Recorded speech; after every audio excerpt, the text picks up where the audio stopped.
আমরা যে রাশি সিরিজ ভিডিও শুরু করেছি, আজকে তার 10ম ভিডিও। আজকে আমরা জানবো মকর রাশি সম্পর্কে।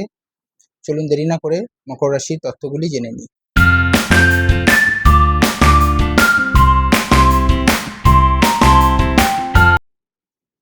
নমস্কার, আমি ইন্দ্রজিৎ দে।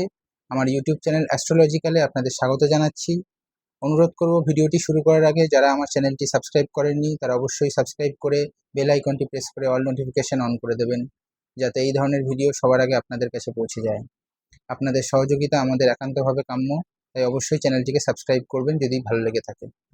তাহলে চলুন দেরি না করে আজকে মকর রাশির মূল স্বভাব ও বৈশিষ্ট্য জেনে নিই।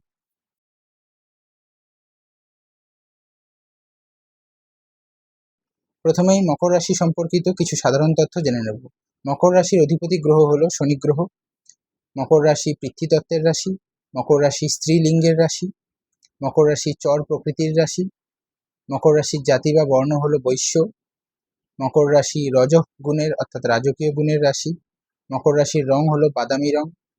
মকর রাশির দিক হলো দক্ষিণ দিক।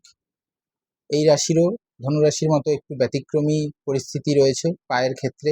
মকর রাশির ক্ষেত্রে আমরা যে চিহ্নটি বা ছবিটি দেখি, সেখানে আমরা সামনে দেখতে পাই একটি হরিণের মতন প্রাণীর ছবি এবং তার পিছনে কুমিরের লেজের ছবি। অর্থাৎ এক্ষেত্রে প্রথমার্ধটা যেটা অর্থাৎ 0 ডিগ্রি থেকে 15 ডিগ্রি পর্যন্ত মকর রাশির, সেটা হলো চতুষ্পাদ অর্থাৎ 4টে পা আছে, কারণ সেখানে হরিণের মতন একটা প্রাণীর ছবি আমরা দেখতে পাচ্ছি। এবং শেষ দিকটা যেহেতু একটা কুমিরের লেজের মতন, অর্থাৎ সেটা জলে থাকে, তাই দ্বিতীয়ার্ধ অর্থাৎ 15 ডিগ্রির পর থেকে 30 ডিগ্রি পর্যন্ত যে স্থানটা মকর রাশির, সেই দ্বিতীয়ার্ধকে বলা হয় জলচর। অর্থাৎ এর কোনো পা নেই, জলে যেহেতু থাকে তাই জলচর। মকর রাশির শক্তিশালী সময় হলো রাত্রি এবং মকর রাশি একটি পৃষ্ঠদ্বয় রাশি।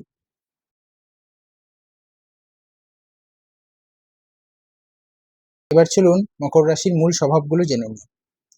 মকর রাশির যে জাতক জাতিকারা তারা খুব ধীর স্থির প্রকৃতির হয়।